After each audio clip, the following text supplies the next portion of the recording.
Welcome to this deep dive. We're here to shortcut your path to being well-informed on sustainable finance.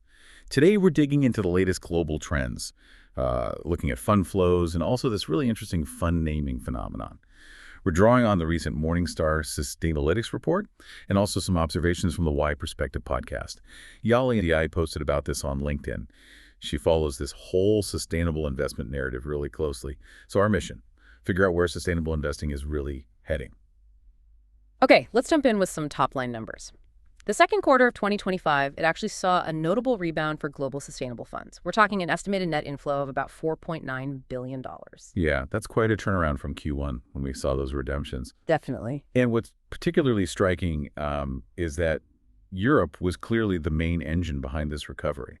They poured, $8.6 billion of net new money into sustainable funds. Wow. Okay, so Europe's really driving it. Absolutely. And that's in stark contrast to the United States, which, well, it continued to see outflows. Another $5.7 billion left U.S. sustainable funds. And that marks the 11th straight quarter of withdrawals there. 11 quarters, yeah. It's quite a divergence. It might suggest that the clearer regulatory frameworks in Europe are perhaps building more investor trust, while the U.S. market seems to be dealing with more maybe skepticism or even political headwinds. That makes sense. And bringing it closer to home for a lot of you listening, especially in Canada, Canada actually kept its positive streak going. It attracted around $162 million in net new money. That's right. Pushing total Canadian sustainable fund assets to, $40.5 billion by the end of June? Exactly. So Canada's showing some resilience there. Is it carving out its own path, maybe? Different drivers than the U.S.? Well, it's smaller scale, obviously. But if you look at the big picture, Europe represents a commanding 85% of global sustainable fund assets. The 85%? Yeah, it highlights its huge influence compared to the U.S. at about 10% and Canada just around 1%. But Canada's steady growth, even if smaller, it does show a more consistently positive sentiment compared to the U.S. right now. Okay, interesting. So shifting gears a bit, because this is another really significant development we saw. The sheer volume of fund renaming activity, especially in Europe. What's going on there? Ah, yes, that's a big story. In Q2 2025 alone, close to 600 European funds were renamed. 600. Just in one quarter? Just in Q2. And this was largely driven by asset managers, rushing to comply with the EU's ESMA fund naming guidelines. Those guidelines had a deadline of May 21st, and they're really designed to tackle greenwashing, to make sure fund names actually reflect what the fund does. Right, clarity. Exactly. So if you look back over the past 18 months, the estimate is around 346 funds have been renamed. And these funds represent about $1 trillion in assets. It's almost like the financial world decided to give these funds a fresh coat of paint, so to speak. $1 trillion worth of renaming. So what did these changes actually look like? Was it just funds dropping ESG from their names, or was it more complex? It was quite varied, actually. You had about 383 funds that dropped ESG-related terms altogether. For instance, the Nuveen Global Infrastructure Impact Fund just became the Nuveen Global Infrastructure Fund, the simple removal. Yep. Then another 186 funds, they replaced terms. So something like the LNG ESG Global Corporate Bond Index Fund changed to LNG Global Corporate Bond Screened Index Fund, replacing ESG with screened. Screened, right. More specific, maybe. Potentially, yeah. And interestingly, you even had 26 funds that added ESG-related terms to their names during this period. Huh.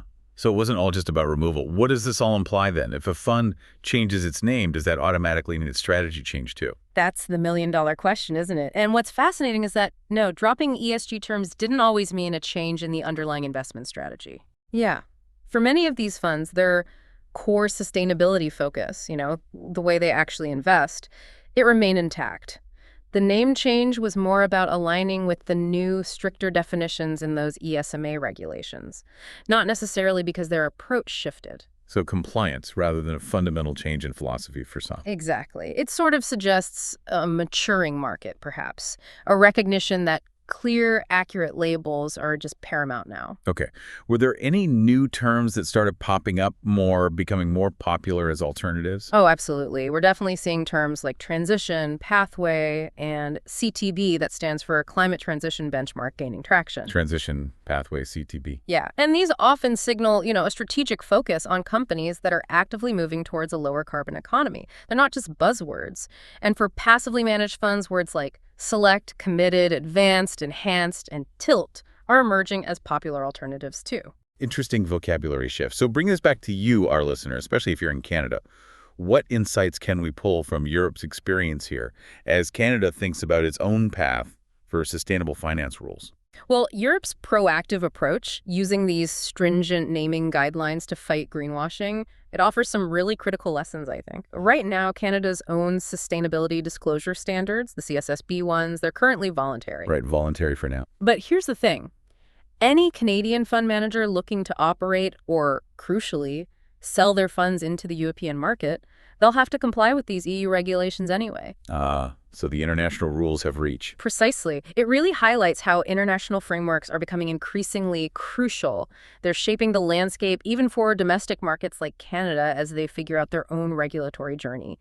The international framework matters a great deal. That was a really valuable deep dive. We've seen, sustainable fund flows are pretty dynamic. Europe's leading a rebound.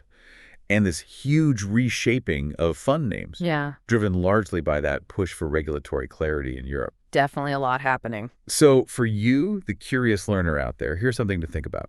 How will this global drive for transparency and these evolving international regulations, how will they continue to shape what sustainable investing truly means? And maybe more importantly, what impact might that have on your own investment decisions moving forward?